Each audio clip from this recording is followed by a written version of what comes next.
बढ़ावा बिगड़ जाए उसका। तो कुछ कठोर कदम भी लेने पड़ेंगे, पब्लिक के हित में लेने पड़ेंगे। अब आज की तारीख में आपके पास दो महत्वपूर्ण काम है। एक तो आप ये जो रिंग रोड है इसको पीछे पड़कर किसी तरह से पूरा कराओ, ताकि इसके बनते ही पश्चिमी भाग जो हमारा अभी छूटा हुआ विकास की दृष्टि से खेत डूबेश्वर तक हमारा विकास का डंडा जा सकता है।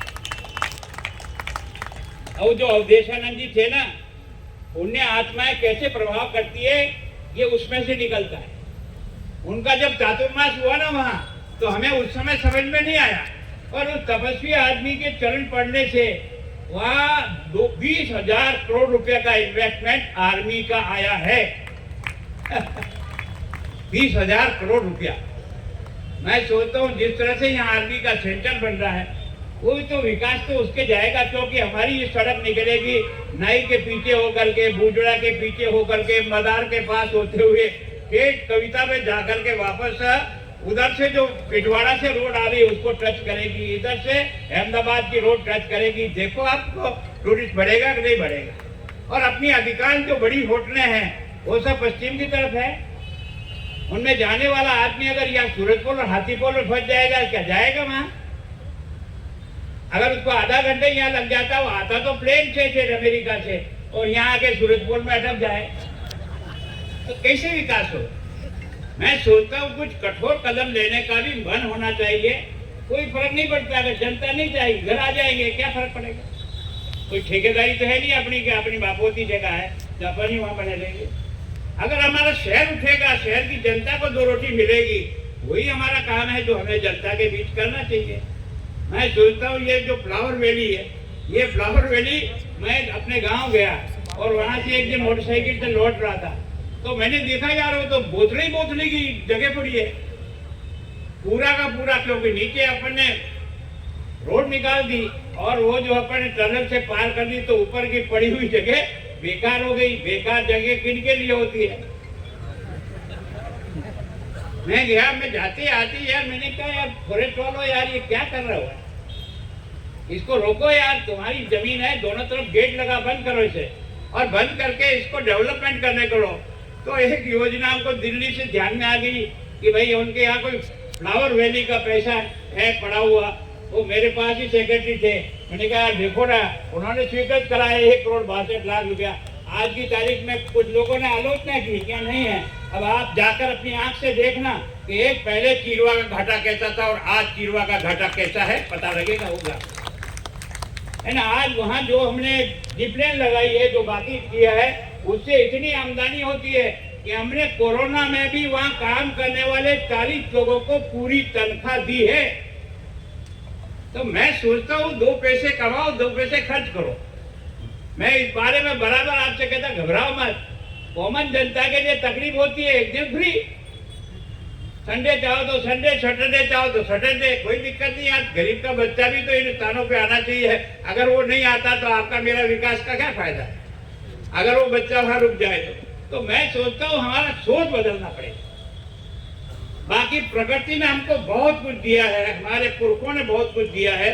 ऐसी जगह शायद और शायद किसी शहर में अभी तक तो मैंने नहीं देखी, जहां मैं गुवाहाटी में भी रह के आया हूं। चारों तरफ से पहाड़ियों से घिरा हुआ कोई शहर हो तो ये है, क्योंकि ये सुरक्षा की दृष्टि से चयन किया गया शहर है उस समय, ताकि हमारी सुरक्षा कैसे भी हो सके, उसके लिए इसका चयन किया है उदय सिंह जी ने। मैंने तो इसीलिए कहा कि उदय सिंह जी की तस्वीर जो है ना यहाँ लगाई है। ये जो उदय सागर है, उस उदय सागर पर गार्डन तो आपने डेवलप कर दिया है यूआईटी से, लेकिन उस पर उदय सिंह जी की एक तस्वीर लगाओ जो इतिहास बताती है कि महाराणा प्रताप ने ही गया मान सिंह का स्वागत करने के लिए, अपने बेटे अमर सिंह को भेजा, वहां से उसको बंट लगा था और उसके कारण से वो हल्दी घाटी में विरोध में खड़ा होकर के आया था। ये जो इतिहास बनता है ना, वो कोई न कोई पुण्यशाली काम करता है तब जाके बनता है। तो मैं सोचता हूँ हम बहुत भाग्यशाली लोग हैं, हम ऐसी जगह पर रहते हैं जहाँ का इतिहास, मैं आज भी कहता हूँ ये जो धरती है, कोई भगवान एकनाथ की अगर कृपा नहीं होती तो ये श्रीनाथ जी को यहाँ शरण मिल जाती। भगवान को शरण देने वाला भी यहाँ का ही दीवान था, जितने का जो होगा सो देखा जाएगा, पर आपकी घसार में पहला स्थान दिया और उसके बाद नाथा द्वारा गए। ऐसा नहीं यार, ये कुछ चमत्कार इस मिट्टी का है। आप वो समझते हो मैंने कर दिया, मैंने कर दिया, आपने कुछ नहीं किया दादा। ये कुछ चीज यहाँ विशेष प्रकार की हवा में घूमती है जो ये सब काम करा देती है अपने आप। केवल और केवल समझने की जरूरत है। मैं सोचता हूँ अगर हम सब लोग प्रयास करें तो इसको और अच्छा से अच्छा बना सकते हैं। मैं सोचता हूँ कि इसमें ये जितने भी व्यापारी बैठे किसी को नुकसान नहीं होगा। 1 साल बाद बन जाने के बाद, ट्रैफिक निकल जाने के बाद बताना का नुकसान है ना। आपको पार्किंग की जगह है उसके नीचे, दोनों साइड पर आपकी रोड चलेगी। एक खंबा जिसका डायमीटर मुश्किल से 1 मीटर भी नहीं होता है, उस 1 मीटर के डायमीटर में अभी आपकी ये जो बीच में डिवाइडर बना है यही 4 फीट का है, इससे बाहर भी नहीं जा सकता उसका खंबा। और 17 फीट ऊपर जाकर के फिर उसके ऊपर 6 फीट और ऊपर जाएगी सड़क। कहाँ से हवा रोशनी रुकेगी यार? 2 मंजिला पार कर जाएगी दुकानों का, कैसे होगा? रुकेगा कहीं, कुछ नहीं रुक सकता। लेकिन एक यही जबरदस्ती ले पड़े तो ले पड़े। मैं सोचता हूँ इससे बड़ा अजीब है। हमारा शहर बढ़ेगा तो मैं बढ़ूंगा, अगर शहर नहीं बढ़ेगा तो मैं क्या बढ़ सकता हूँ? केवल मैं ही बढ़ूं और शहर नहीं बढ़े तो कोई मतलब नहीं। मेरा आपको जनप्रतिनिधि बनने का अधिकार ही खो दिया।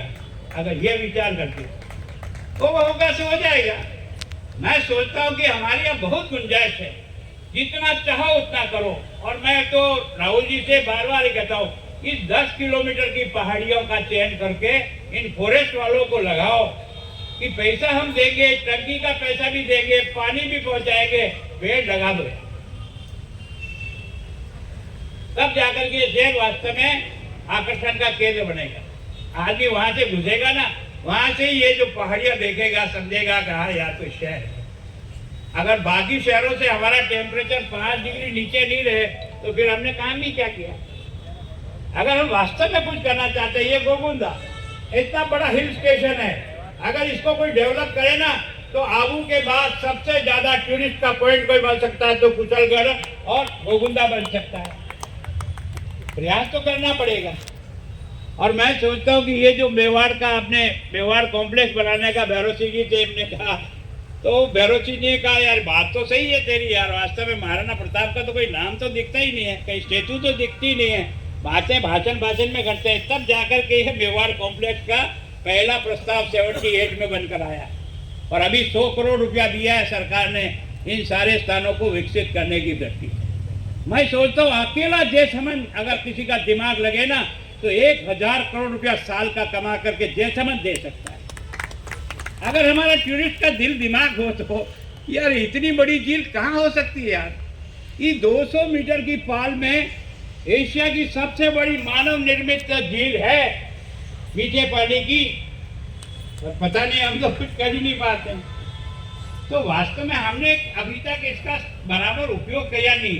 बाकी तो हमारा हर जगह से हम कमा सकते हैं। तो मैं सोचता हूँ अब शायद कुछ किया है उन्होंने, टूटी रानी और बाकी का कोई प्रस्ताव जोड़ करके बनाया है। अभी गजेंद्र सिंह जी आपके यहाँ से मंत्री है, जितना चाहो आप उनसे मदद ले सकते हो, है ना। भूपेंद्र यादव आपके फॉरेस्ट के मिनिस्टर है, आपके फॉरेस्ट का जितना डेवलपमेंट चाहो उनसे ला सकते हो। मैंने केवल राहुल जी को कहा कि यहाँ हमारे यहाँ ये जो फिश का एम्पोरियम है, वो फिश का एम्पोरियम ऐसे बनाओ तो पूरे राजस्थान में कोई नहीं होगा। यहाँ आएगा तो 2 घंटे टूरिस्ट जो है ना उस एम्पोरियम में घूम करके वो मछलियाँ देखेगा तो 1 दिन रुकेगा यहाँ। आज सज्जनगढ़ रोकता है लोगों को, 1 दिन लग जाता है इसलिए रुकते हैं। पहले आता और फट श्रीनाथ जी दर्शन। आज की तारीख में 3 दिन पहले यहाँ से निकल नहीं सकता आदमी। अब इतनी कैपेसिटी हमारे में बन गई है। मैं सोचता हूँ इसको और डेवलप करें, जितना डेवलप करेंगे उतना ही विकास होगा। हम भले ही वहाँ बैठे हैं पर हम कर्जदार तो इस जनता के है ना, हमको बच्चे की तरह से पाल के बड़ा किया है, जिसके कारण से वहाँ गए। अगर इस जनता का आशीर्वाद नहीं होता तो कौन बैठता मेरे को? मैं तो वो साधारण परिवार से, मेरी कोई औकात भी नहीं कि मैं चुनाव लड़ूं, लेकिन जनता ने मुझे पैसा भी दिया और वोट भी दिया, मैं चलता रहा। तो मैं सोचता हूँ हम सब लोगों का दिमाग इस बात लगना चाहिए कि गरीब से गरीब आदमी को यहाँ रोजी रोटी से कैसे जोड़ सके, वो है हमारा पॉइंट। तो मैं सोचता हूँ इस बारे में आप सब करें, क्योंकि आज अचानक तय हुआ, इसलिए तय हुआ कि डॉक्टर साहब का कार्यकाल 26 तारीख को खत्म हो जाएगा, फिर बाद में करेंगे तो थोड़ा ठीक नहीं लगता, तो हमने भी थोड़ी सी तैयारी की। फिर ताराचंद जी से मुहूर्त पूछा है, भैया बिना मुहूर्त नहीं करेंगे यार। फिर मुहूर्त पूछने के बाद इन्होंने कहा, तो मैंने कहा चलो हम आएंगे। तो मैं सोचता हूँ मैं यहाँ जो काम करता हूँ ना, कोई एहसान नहीं करता हूँ, मुझे काबिल बनाया उसका कर्जा चुकाने का प्रयास करता हूँ, मैं कोई एहसान नहीं करता। मैं सोचता हूँ मैं जितना ज्यादा कर सके उपयोग उतना करें, पता नहीं कितने दिन बाद जाएंगे, किसी को अता पता है क्या? अगर कुछ कर सकते हैं तो करो। मैं सोचता हूँ आप सब लोग भी इसी तरह से इस शहर को आगे बढ़ाने के लिए जो कुछ किया जा सकता है वो करें। इतनी बात कहकर आज बहुत लंबे समय तक, क्योंकि आप सब लोगों को 4 बजे बुला लिया और आप ही 6:30 बज रही है, तो कोई भी कार्यक्रम 2-1.5 घंटे से ज्यादा सफल नहीं होता। ये एक सामान्यतः पब्लिक कार्यक्रम का एक नियम है। आपको इस नियम की पालना करोगे तो आपका हर कार्यक्रम सफल होगा। नहीं तो आखिर बैठने वाले की तो अपनी एक सीमा होती है ना, उसको भी तो कोई दूसरे काम नहीं रहते हैं।